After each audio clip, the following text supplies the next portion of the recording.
Welcome to RVS tech. C plus ப்ளஸோடைய basic concept நம்ம பார்க்க போகிறதுக்கு முன்னாடி சி நமக்கு வந்து கிளியராக நம்ம வந்து படிச்சிருக்கணும். சியோடைய பேசிக் கிளாஸ் நம்ம வந்துட்டு ஒரு சம் வீடியோஸ் வந்து போட்டிருப்போம். சி ப்ளஸ் ப்ளஸ் வந்து பார்க்க போகிறதுக்கு முன்னாடி ப்ரீவியஸாக அந்த சி பேசிக்கோடைய கிளாஸை வந்து பார்த்துட்டு வந்தீங்கன்னா இது கொஞ்சம் ஈஸியாகவே புரியும். ஓகே, ஸோ இதில் வந்துட்டு இந்த கிளாஸில் நம்ம என்னென்ன பார்க்க போகிறோம் அப்படின்னா சியோடைய introduction plus header files, input and output statements, simple program, OOPS concept பற்றி நம்ம வந்து பார்க்கலாம். இப்போ சிக்கும் சி ப்ளஸ் ப்ளஸுக்கும் என்ன டிஃப்ரெண்ட், ஏன் நம்ம வந்து சி ப்ளஸ் ப்ளஸை நம்ம வந்து படிக்கணும் அப்படின்னு பார்த்தீங்கன்னா, இன்றைக்கி லேட்டஸ்ட்டாக நம்ம வந்து எந்த ஒரு சாஃப்ட்வேர்ஸ் டெவலப் பண்ணுற ஒரு சாஃப்ட்வேர்ஸ் ஒரு அப்ளிகேஷன்ஸ் நம்ம வந்து எடுத்துக்கிட்டாலும் எல்லா இதுலேயுமே வந்து பார்த்திங்க அப்படின்னா நம்ம யூஸ் பண்ண போகிறது வந்துட்டு ஆப்ரேட்டர்ஸ் வந்து யூஸ் பண்ணுவோம். Conditional statements, loops, functions, array concept, இந்த கான்செப்ட் எல்லாமே நம்ம வந்து யூஸ் பண்ணுவோம். இந்த கான்செப்ட் எல்லாமே நம்ம வந்து லேர்ன் பண்ணோம் அப்படின்னா பேசிக் சி நம்ம வந்து நல்லா தெரிஞ்சுக்கிட்டோம் அப்படின்னா ப்ராக்டிஸ் பண்ணுறதுக்கு ப்ரோக்ராம்ஸ் போட்டு பார்க்குறது எல்லாமே இந்த கான்செப்ட் எல்லாமே சிலேருந்து ப்ரோக்ராம்ஸ் நம்ம வந்து ப்ராக்டிஸ் பண்ணி பார்த்துக்கலாம்.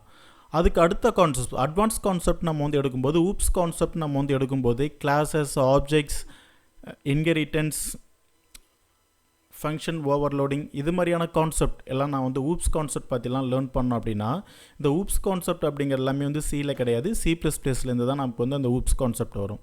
அப்போ இது மாதிரியான ஒரு அட்வான்ஸான கான்செப்ட் நான் வந்து லேர்ன் பண்ணணும், ப்ராக்டிஸ்லாம் பண்ணி பார்க்கணும் அப்படின்னா நம்ம வந்துட்டு சி ப்ளஸ் ப்ளஸ்லேருந்து தான் நம்ம வந்துட்டு ப்ராக்டிஸ் பண்ணி பார்க்குறது லேர்ன் பண்ணுறதுக்கான இந்த கான்செப்ட் எல்லாமே. ஏன்னா இந்த ஊப்ஸ் கான்செப்ட் வந்து முதல்ல நமக்கு வந்து சி ப்ளஸ் ப்ளஸ்லேருந்து தான் நமக்கு வந்து கொண்டு வந்தாங்க. ஸோ அதுக்கு அடுத்து வந்து ஜாவாவுக்கு பிறகு வந்த எல்லா சாஃப்ட்வேர்ஸ்லையுமே வந்து பார்த்தீங்கன்னா இந்த ஊப்ஸ் கான்செப்டில் தான் நமக்கு வந்துட்டு டெவலப் பண்ணியிருப்பாங்க. ஸோ நார்மலாகவே வந்துட்டு சம் ஆப்ரேட்டர்ஸு, ஃபங்க்ஷன்ஸ், அரேஸ், இது மாதிரியான கான்செப்ட் லேர்ன் பண்ணி ப்ராக்டிஸ் பண்ணி பார்க்குறதுக்கு சி, ஊப்ஸ் கான்செப்ட் எல்லாமே நான் வந்து லேர்ன் பண்ணுறதுக்கு வந்து சி ப்ளஸ் ப்ளஸ்.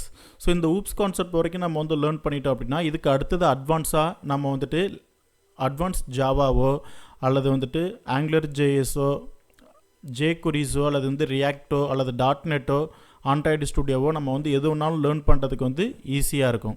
ஸோ அதுக்காக தான் வந்து பேசிக்காக இந்த கான்செப்ட் ஊப்ஸ் கான்செப்ட் எல்லாத்தையும் லேர்ன் பண்ணுறதுக்காக நம்ம வந்து சி ப்ளஸ் ப்ளஸ் நம்ம வந்து லேர்ன் பண்ணுறோம். ஸோ இதில் வந்துட்டு ஃபஸ்ட்டு நம்ம வந்து இன்ட்ரொடக்ஷன், இது வந்து இதுக்கு சிக்கான ஒரு இன்ட்ரொடக்ஷன் போல். இதுக்கு அடுத்தது வந்து பார்த்தீங்கன்னா ஹெடர் ஃபைல்ஸ். சியில் வந்துட்டு என்னென்ன ஹெடர் ஃபைல்ஸ் இருக்குது, சி ப்ளஸ் ப்ளஸில் என்னென்ன ஹெடர் ஃபைல்ஸ் இருக்குது அப்படிங்கிறத பார்க்கலாம்.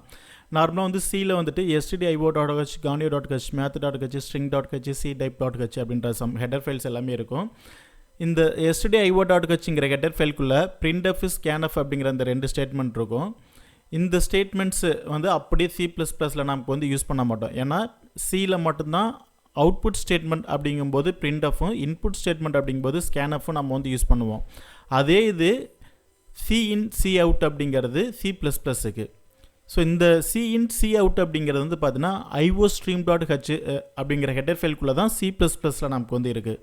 மற்றபடி ganio.h, கிளியர் ஸ்க்ரீனு, getche அப்படின்ற இது மாதிரியான ஒரு ப்ரீ டிஃபைன் ஃபங்க்ஷன்ஸ் எல்லாமே வந்துட்டு ganio.hங்கிற ஹெடர் ஃபைல்குள்ளே இருக்குது. ganio அப்படின்னா கன்சோல் இன்புட் அவுட்புட்.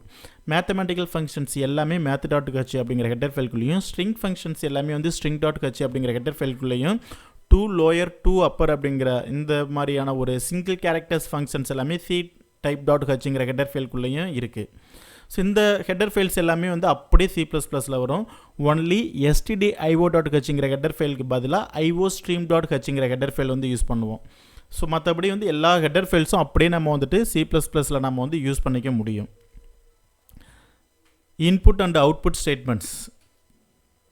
சியில் வந்துட்டு அவுட்புட் ஸ்டேட்மெண்ட் அப்படிங்கும்போது printfம், சி ப்ளஸ் ப்ளஸில் வந்துட்டு அவுட்புட் ஸ்டேட்மெண்ட் அப்படிங்கும்போது சி அவுட் அப்படிங்கிறதையும் யூஸ் பண்ணுவோம். அதே போல் வந்துட்டு சியில் இன்புட் ஸ்டேட்மெண்ட் அப்படிங்கிறது scanf, சி ப்ளஸ் ப்ளஸுக்கு வந்து பார்த்திங்கன்னா சி இன் அப்படிங்கிற இந்த ஸ்டேட்மெண்ட் நம்ம வந்து யூஸ் பண்ணுவோம். ஒரு சிம்பிள் ப்ரோக்ராம் சியில் வந்துட்டு ஜஸ்ட் யூசர்ட்டேருந்து ஒரு 2 இன்புட் நம்ம வந்து வாங்குகிறோம். அந்த 2 இன்புட் நம்ம வந்து வாங்கிட்டு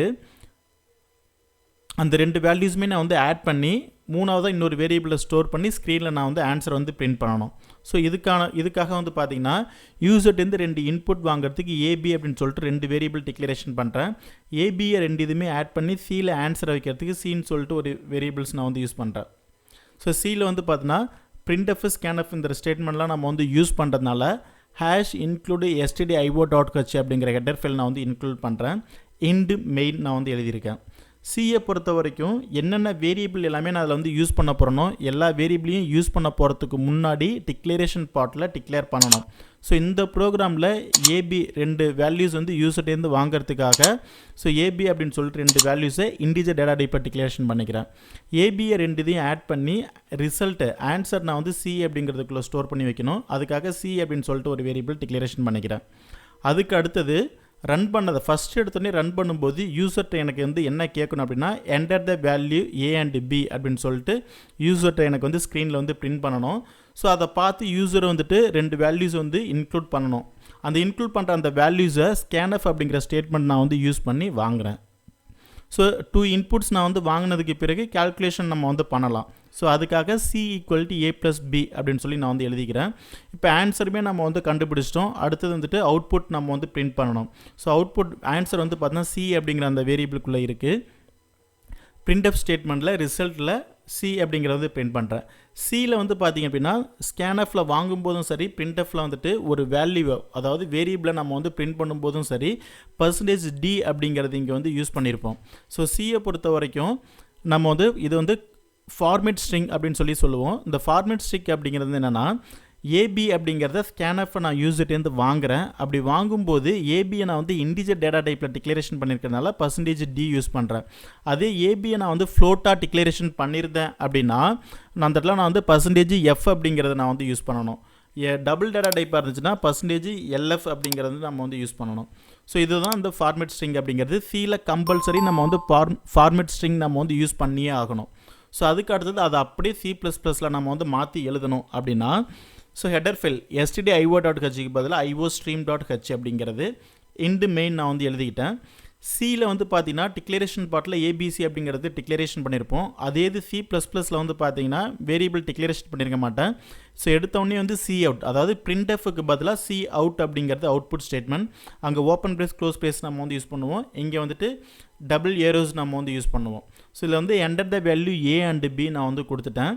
ஸோ அடுத்து சிஇன் வாங்க போகிறதுக்கு முன்னாடி தான் நான் இன்டிஜரில் ஏ பி அப்படின்னு சொல்லிட்டு 2 வேரியபிள் டிக்ளரேஷன் பண்ணியிருக்கேன். ஸோ C++ வந்து பார்த்திங்கன்னா ஊப்ஸ் கான்செப்ட். இந்த ஊப்ஸ் கான்செப்டில் டிக்ளரேஷன் பார்ட்டில் தான் நம்ம வேரியபிளை டிக்ளரேஷன் பண்ணணும் அப்படின்ற நெசசரி எதுவுமே கிடையாது. ஸோ எங்கே வேணாலும் நம்ம வந்து ஒரு வேரியபிளை நம்ம வந்து டிக்ளரேஷன் பண்ணிக்க முடியும் C++ல். இப்போ சிஇனில் நான் வந்து ஏபி நான் 2 வேல்யூஸை வாங்க போகிறதுக்கு முன்னாடி நான் வந்து டிக்ளரேஷன் பண்ணுறேன் இன்டிஜரில் ஏ பின்னு. அதுக்கு அடுத்த ஸ்டெப்லேயே சிஇனில் ஏரோஸ் நான் வந்து யூஸ் பண்ணி ஏ அப்படிங்கிற அந்த வேல்யூ நான் வந்து வாங்கிறேன். அடுத்த வேரியபிள் வேல்யூ வாங்க போகிறதுக்கு முன்னாடி டபுள் ஏரோ நம்ம வந்து யூஸ் பண்ணி தான் நம்ம வந்து வாங்கணும். அதுக்கு அடுத்தது சியில் நான் வந்து கால்குலேஷன் பண்ணுறேன். இன்டிஜரில் கரண்ட்டாக நான் வந்து டிக்ளரேஷன் பண்ணி c equal to a plus b அப்படின்னு சொல்லி நான் வந்து ஆட் பண்ணிக்கிறேன்.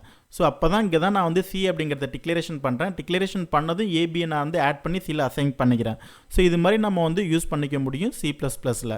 ஸோ அடுத்தது ரிசல்ட்டை பிரிண்ட் பண்ணோம் அப்படின்னா பிரிண்ட்எஃப்க்கு பதிலாக அப்படியே சி அவுட் ஏரோஸ் நம்ம வந்து யூஸ் பண்ணி டபுள் கொட்டேஷனுக்குள்ளே ரிசல்ட் அப்படிங்கிற ஸ்ட்ரிங்கை பிரிண்ட் பண்ணுறேன். அதுக்கு அடுத்தது வேரியபிளை நான் வந்து வேல்யூ நான் வந்து பிரிண்ட் பண்ணுறதுக்காக மறுபடியும் டபுள் ஏரோஸ்க்கு நான் வந்து கொடுத்துட்டு சி அப்படின்ற வேல்யூ நான் வந்து பிரிண்ட் பண்ணால் சியில் என்ன வேல்யூ இருக்கோ அந்த வேல்யூஸ் எனக்கு வந்து பிரிண்ட் ஆகும். சரிங்களா? ஸோ இதில் வந்து பார்த்தீங்கன்னா C++க்கு அந்த ஃபார்மேட் ஸ்ட்ரிங் அப்படிங்கிற ஒரு கான்செப்ட் வந்து கிடையாது. அது இல்லாததுனால டைரெக்டாகவே ஒரு வேரியபிளை டிக்ளரேஷன் பண்ணி டைரெக்டாகவே நம்ம வந்து வாங்கிக்க முடியும், டைரெக்டாகவே பிரிண்ட் பண்ணிக்க முடியும். இந்த கான்செப்ட் அந்த ஃபார்மேட் ஸ்ட்ரிங் அப்படிங்கிற அந்த கான்செப்ட் இல்லாதனால சியில் இருக்கிற எல்லா ப்ரோக்ராம்ஸுமே நம்ம வந்துட்டு C++ல் செஞ்சு பார்க்கும்போது ரொம்பவே ஈஸியாக ஃபாஸ்ட்டாக நம்மளால் வந்து ப்ரோக்ராம்ஸ் வந்து எழுத முடியும். இதனால கொஞ்சம் அந்த கன்ஃபியூஸ் அந்த மாதிரிலாம் எதுவுமே நமக்கு வந்து வராது. ஸோ இதுதான் ஒரு சிம்பிளாக சி ப்ரோக்ராம்ஸ் நம்ம வந்து எழுதி பார்க்குறது. ஸோ இதை வந்து அப்படியே ரன் பண்ணி பார்த்துடலாம் எப்படி அப்படிங்கிறத. சேம் அதே ப்ரோக்ராம் தான். ஸோ இந்த எடிட்டர் வந்து பார்த்திங்கன்னா கோட் பிளாக் நம்ம வந்து யூஸ் பண்ணியிருப்போம், அட்வான்ஸான எடிட்டர். ஸோ நார்மலாக நம்ம வந்து தர்போசி அப்படிங்கிற எடிட்டர்ஸ் வேணாலும் நம்ம வந்து யூஸ் பண்ணிக்கலாம். ஸோ இதை வந்து யூஸ் பண்ணுங்கள், அட்வான்ஸான கான்செப்டாக இருக்கும். ப்ளஸ் வந்துட்டு சியோடைய அட்வான்ஸ் இதாக கொஞ்சம் நம்ம வந்து ஃபீச்சர்ஸ் வந்து யூஸ் பண்ணிக்க முடியும். இல்லை நான் ஹெட்டர் ஃபைலே நான் வந்து இன்க்ளூட் பண்ணலை, பட் இருந்தாலுமே டிஃபால்ட்டாகவே இந்த எடிட்டர்ஸ் வந்து எடுத்துக்கும். ஸோ இன்டிஜரில் வந்து மெயின் நான் வந்து கொடுத்துருக்கேன். இன்டிஜரில் வந்துட்டு ஏ பி சி அப்படின்னு சொல்லிட்டு 3 வேரியபிள் டிக்ளரேஷன் பண்ணியிருக்கேன். பிரிண்ட்எஃப்பில் enter the value A and B நான் வந்து கொடுத்துட்டேன். அடுத்து ஸ்கேன்எஃப்பில் ஏ பி அப்படிங்கிற 2 வேரியபிளுமே நான் வந்து வாங்கிக்கிறேன். c equal to a plus b calculation பண்ணுறேன். ஸோ அடுத்தது வந்து அவுட்புட் நான் வந்து பிரிண்ட் பண்ணுறேன். ஸோ இதை வந்து ரன் பண்ணி பார்க்கணும் அப்படிங்கும்போது பில்ட் அண்ட் ரன் நான் வந்து கொடுக்குறேன்.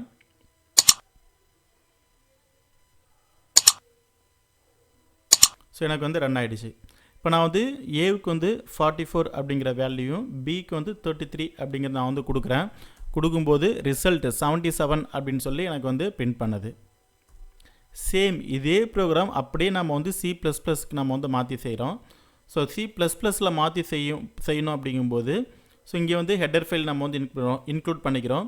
ஸோ இங்கே இந்த எடிட்டரில் .h அப்படின்னு சொல்லி நம்ம வந்து மென்ஷன் பண்ண தேவையில்லை. இது கொஞ்சம் அட்வான்ஸான எடிட்டர்ஸ். ஸோ அடுத்தது இன்டிஜரில் வந்துட்டு மெயின் நான் வந்து டிக்ளரேஷன் பண்ணிட்டேன். இன்டிஜரில் a, bன்னு சொல்லிட்டு 2 வேரியபிள் மட்டும் டிக்ளேர் பண்ணியிருக்கேன். அடுத்தது சி அவுட்டில் enter the value a and b நான் வந்து கொடுத்துட்டு சின்ல a ஏரோஸ் நான் வந்து கொடுத்துட்டு b நான் வந்து வாங்கிக்கிறேன். ஸோ அடுத்தது 2 இதையும் ஆட் பண்ணிக்கிறேன். டிக்ளரேஷன் பண்ணி வேல்யூஸ் ஆட் பண்ணிவிட்டு ரிசல்ட் நான் வந்து பிரிண்ட் பண்ணுறேன். ஸோ இதுவும் அப்படியே எனக்கு வந்து ரன் ஆகும். இப்போ சியில் நம்ம வந்து ரன் பண்ணுறதுக்கும் ப்ளஸ் C++ல் ரன் பண்ணுறதுக்கும் அவுட்புட்ஸ் வந்து பார்த்திங்க அப்படின்னா ரன் பண்ணுற டைமில் வேறு எந்த சேஞ்சஸுமே இருக்காது. கோடிங் மட்டும் நம்ம வந்து ஷார்ட்டாகவே எழுதியிருப்போம். ஸோ இதில் C++ இந்த எடிட்டரில் வந்து பார்த்தீங்கன்னா C அவுட்டுக்கு முன்னாடி நம்ம வந்து இந்த STD கொடுத்துட்டு ஸ்கோப் ரிசொல்யூஷன் ஆப்ரேட்டர் நம்ம வந்து கொடுத்துருப்போம். இது கொடுக்கல அப்படின்னா நமக்கு அந்த இடத்துல வந்துட்டு எரர் சொல்லும். நான் வந்து ரிமூவ் பண்ணுறேன்.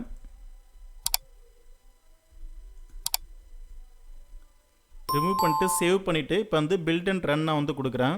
ஸோ நமக்கு வந்து ஆகாது. ஸோ இந்த இடத்துல வந்து அதை வந்து எடுத்துக்காது. ஏன்னா C++ல் இந்த நேம் ஸ்பேஸ் அப்படின்ற ஒரு கான்செப்ட் நமக்கு வந்து இருக்கும். ஸோ இந்த இடத்துல STD அப்படின்னு கொடுத்துட்டு அந்த ஸ்கோப் ரிசொல்யூஷன் ஆப்ரேட்டர் நம்ம வந்து யூஸ் பண்ணலாம். அப்படி இல்லை அப்படின்னா யூஸிங் நேம் ஸ்பேஸ் ஸ்டாண்டர்ட் அப்படின்னு நம்ம வந்து கொடுத்துட்டாலே போதும்.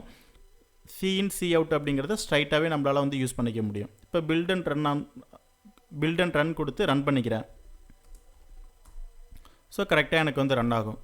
ஸோ சியில் என்னென்ன கான்செப்ட்லாம் நம்ம வந்து பார்த்தோமோ அது எல்லாத்தையும் அப்படியே C++ல் எல்லா ப்ரோக்ராம்ஸையும் மாற்றி செஞ்சு பாருங்கள். அதுக்கு அடுத்தது C++ல் மெயினாக நம்ம வந்து லேர்ன் பண்ண வேண்டியது சியில் இல்லாத C++ல் மட்டும் இருக்கிற அந்த அட்வான்ஸ் கான்செப்ட் நம்ம வந்து எடுத்தோம்னா ஊப்ஸ் கான்செப்ட்னு சொல்லுவோம். என்னென்ன அப்படின்னு பார்த்தீங்கன்னா classes, objects, encapsulation, abstraction, polymorphism, inheritance, dynamic binding and message passing அப்படிங்கிறது எல்லாமே இந்த ஊப்ஸ் கான்செப்ட். இந்த ஊப்ஸ் கான்செப்டை யூஸ் பண்ணி தான் நம்ம வந்துட்டு சியில் வந்துட்டு நிறையா ப்ரோக்ராம்ஸ் அடுத்தடுத்தது கான்செப்ட் வைஸ் நம்ம வந்து பார்த்துட்டே போவோம். தேங்க்யூ ஃப்ரெண்ட்ஸ், தேங்க்யூ ஃபார் வாட்சிங்.